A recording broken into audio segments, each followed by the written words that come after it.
Putty est un émulateur de terminal et un client réseau libre, populaire pour gérer des serveurs à distance, via SSH, Telnet ou des équipements via le port série.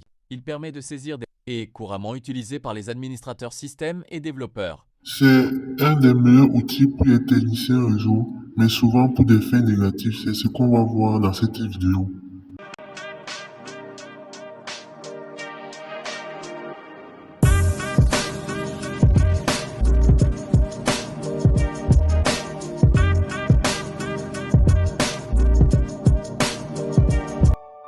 Bon, lançons Putty.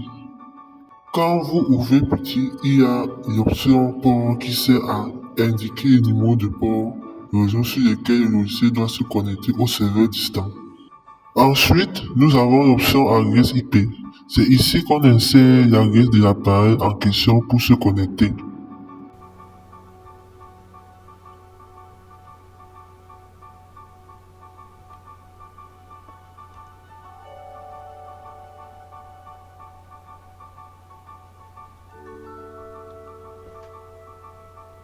Ici, c'est pour se regarder un travail en cours. Vous avez plusieurs options pour vous connecter via le protocole SSH. C'est utilisé principalement pour les appareils qui n'ont pas d'adresse IP comme les commutateurs.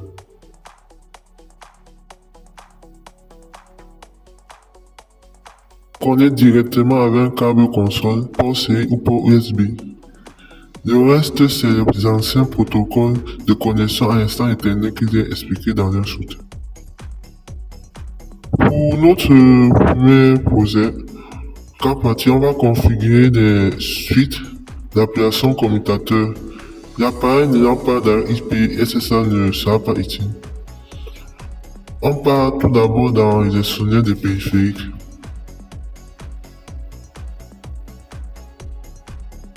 Pour identifier les périphériques par série, on fait une mise à jour des pilotes et on découvre le nom de notre port. On insère son nom dans CLAN.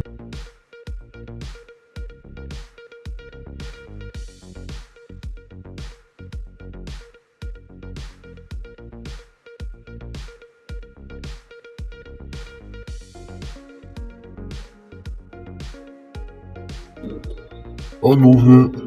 Comme vous pouvez le constater, on est dans les terminals du site. On me demande de remettre des anciennes configurations, oui ou non. Bon, je vais dire non. Je peux maintenant configurer.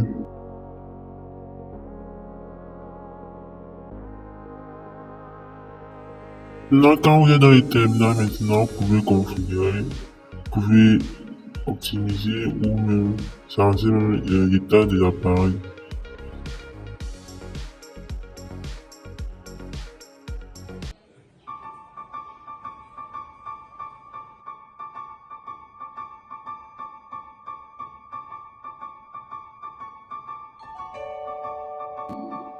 C'est ainsi que ça sert cette vidéo.